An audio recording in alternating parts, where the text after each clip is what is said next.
జై శ్రీరామ్, అందరికీ నమస్కారం. వెల్కమ్ టు న్యూస్ అఖండ. నేను మీ కస్తూరి శ్రీధర్. నరేంద్ర మోడీ గారిని అదేవిధంగా భారతీయ జనతా పార్టీని డిఫేమ్ చేయడానికి ఎంతమంది ప్రయత్నిస్తున్నారో మనకందరికీ కూడా తెలుసు. ఇక్కడ ఉన్నటువంటి ఈ కాంగ్రెస్ పార్టీ, అదేవిధంగా దానికి సంబంధించిన తోక పార్టీలు, వీళ్ళను వెనకుండి నడిపించేటటువంటి అంతర్జాతీయ స్థాయిలో ఉండి వెనకుండి నడిపించేటటువంటి వాళ్ళు చాలామంది ఉన్నారు. దీనికి సంబంధించిన ఒక ఇంపార్టెంట్, ఒక వాల్యుబుల్ న్యూస్ అయితే ఒకటి తీసుకొచ్చిన. మన ప్రధాని నరేంద్ర మోడీ గారు అమెరికా పర్యటనకు పోయేసి ఆ పర్యటన ముగించుకొని భారత్కు వచ్చినారు. మళ్ళీ తిరిగి మోడీ గారు ఈ అమెరికా పర్యటనను అనుకున్న దానికంటే, అంటే ఊహించిన దానికంటే అధికంగా, ఇంకా ఎక్కువగా ఘన విజయంగా మొత్తం సక్సెస్ఫుల్గా కంప్లీట్ చేసుకొని మళ్ళీ తిరిగి వచ్చారు.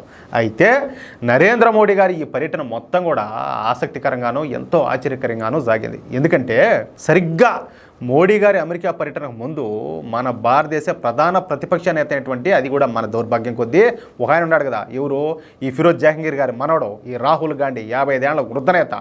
ఆయన అమెరికాలో పర్యటించి తాను చేయవలసిన డ్యామేజ్ అంతా కూడా చేసి వచ్చినాడు. దేశానికి వ్యతిరేకంగా మాట్లాడినాడు, హిందువులకు వ్యతిరేకంగా మాట్లాడినాడు, ఇంకా అన్ని మతస్థులను వచ్చేసి వాళ్ళని రెచ్చగొట్టాలని చెప్పేసి వివిధ వ్యాఖ్యలన్నీ కూడా చేసినాడు. అవన్నీ కూడా మనం మాట్లాడుకున్నాం, చూసినాం.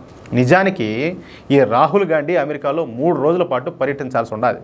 కానీ రాహుల్ గాంధీ ఏంటంటే అంతకు విరుద్ధంగా 10 రోజుల పాటు అమెరికాలో పర్యటించినాడు.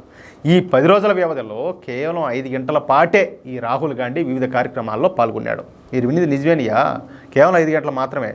రాహుల్ గాంధీ ఈ 10 రోజుల పాటు అమెరికాలో పర్యటిస్తే అందులో కేవలం 5 గంటల పాటే వివిధ కార్యక్రమాల్లో పాల్గొన్నాడు. అది కూడా ఏంటంటే మన భారతదేశ వ్యతిరేక శక్తులతో కావడం ఇక్కడ గమనార్హం. అర్థమవుతుంది మీకు? ఇక ఈ 10 రోజుల పాటు రాహుల్ గాంధీ అమెరికాలో ఏం చేసినాడో ఎవరికి కూడా తెలియదు. బహుశా ఆయన ఉన్నాడు కదా, ఎవరు కుళ్ళిపిన గుమ్మకాయ మొహం వేసుకుని ఒకటి, జార్జ్ సోరెస్ అని చెప్పేసి, ఆయన గారికి ఈయన శిష్యుడు అనమాట. రాహుల్ గాంధీ రహస్యంగా జార్జ్ సోరెస్ను కలిసి ఉండొచ్చు అని చెప్పి బీజేపీ ఆలోచనగా కనపడుతుంది. అమెరికన్ డీప్ స్టేట్తో కలిసి వాళ్ళు కూడా ఏంటంటే ఒకవైపు మన దేశాన్ని, నరేంద్ర మోడీ గారి ప్రభుత్వాన్ని ఏదో విధంగా కోల్దోసి దేశాన్ని సర్వనాశనం చేయాలనుకునే వాళ్ళు కూడా ఒకరు అనమాట. వాళ్ళతో కలిసి అదేవిధంగా భారత ప్రధాని మోడీ గారి అమెరికా పర్యటనను దెబ్బకొట్టాలనేదే ఈ రాహుల్ గాంధీ ఉద్దేశం అనమాట. ఏది, ఈ దుర్మార్గులతోనూ మన దేశ వ్యతిరేకులతో అందరితో కలిసి. చెప్పాలంటే ఇది అందరికి కూడా తెలిసిన బహిరంగ రహస్యం ఇది. దీంట్లో ఏం దాపరికాలు ఏమి లేవు. లేదంటే మోడీ గారు అమెరికా పర్యటనకు పోయే ముందు తాము అమెరికాలో పర్యటించి అక్కడ భారతదేశం పరువు తీయాల్సిన అవసరం ఏముండదా? ఒకసారి ఆలోచించండి మీరు కూడా. కానీ ఈ పనులు రాహుల్ గాంధీ చేశాడంటేనే అందుకు కారణం మోడీ గారి అమెరికా పర్యటనను ఫెయిల్ చేయడం. అర్థమవుతుంది మీకు? ఎందుకంటే ఇక్కడ అడ్డమైన కారు కూతురని కూర్చొచ్చాడు కదా అడిగి. మళ్ళీ మోడీ గారు పోతారు, పోయినప్పుడు ఆయన ఏమైనా అడుగుతారు. ఎందుకంటే వీళ్ళు ఇదిలిచిన బిస్కెట్లు ఏ ఒకటి వీళ్ళు ఎంగిలి మెతుకులు తిన్న వాళ్ళు ఆడెవరో ఒకరు ఉంటారు.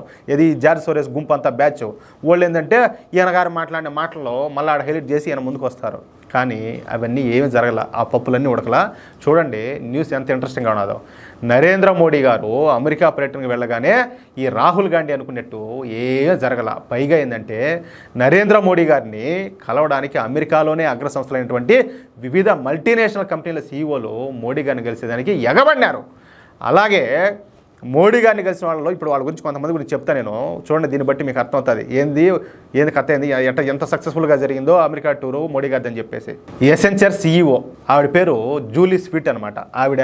అదేవిధంగా అబోడీ సీఈఓ శంతన్ నారాయణన్ను, ఏఎండి సీఈఓ లీసా నూ, అదేవిధంగా బయోజన్ ఐఎన్సి సీఈఓ ఆయన పేరు వచ్చేసి క్రిస్ విహ్ బాచర్, అదేవిధంగా Bristol Myers Squibb CEO Chris Boerner, అదేవిధంగా Eli Lilly and Company CEO mister David Ricks ఆయన పేరు. అదేవిధంగా గూగుల్ సీఈఓ మనకందరికీ తెలిసిన ఆయన మన భారతీయుడే, ఎవరు, సుందర్ పిచై. అదేవిధంగా HPINC CEO mister Enrique Lores, అదేవిధంగా IBM CEO mister Arvind Krishna, అదేవిధంగా LAM research CEO mister Tim and Archer.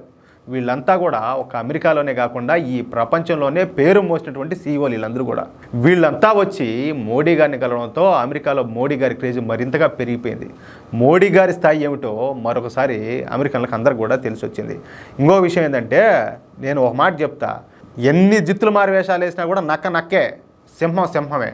కానీ ఇక్కడ విషయం ఏంటంటే ఈ రాహుల్ గాంధీని నక్కతో పోల్చినా కూడా నక్క కూడా సిగ్గుపడుతుంది. దాంట్లో అయితే డౌట్ ఏమిలే. మీకు ఏమైనా డౌట్ ఉన్నదేమో చెప్పండి. దీంతో ఈ Rahul Gandhi and George Soros plan మొత్తం అంతా కూడా అట్టర్ ఫ్లాప్ అయిపోయింది. అది మొత్తానికైతే ఒక ఎరుపుష్పం మాదిరి మిగిలిపోయినాడు. అదే మ్యాటరా. ఈ వీడియోపై మీ యొక్క అమూల్యమైన అభిప్రాయాలను దయచేసి ప్రతి ఒక్కరు కూడా ఖచ్చితంగా కామెంట్ రూపంలో తెలియజేయాలని చెప్పి కోరుకుంటూ, అలాగే ఈ వీడియో నచ్చితే దయచేసి లైక్ చేయండి, తప్పనిసరిగా 10 మందికి షేర్ చేయండి. ఇంతవరకు మీరు మన న్యూస్ అఖండ ఛానల్ సబ్స్క్రైబ్ చేసుకోకపోతే దయచేసి ప్రతి ఒక్కరు కూడా మన ఛానల్ సబ్స్క్రైబ్ చేసుకోండి. ప్లీజ్ సపోర్ట్ చేయండి. జై శ్రీరామ్.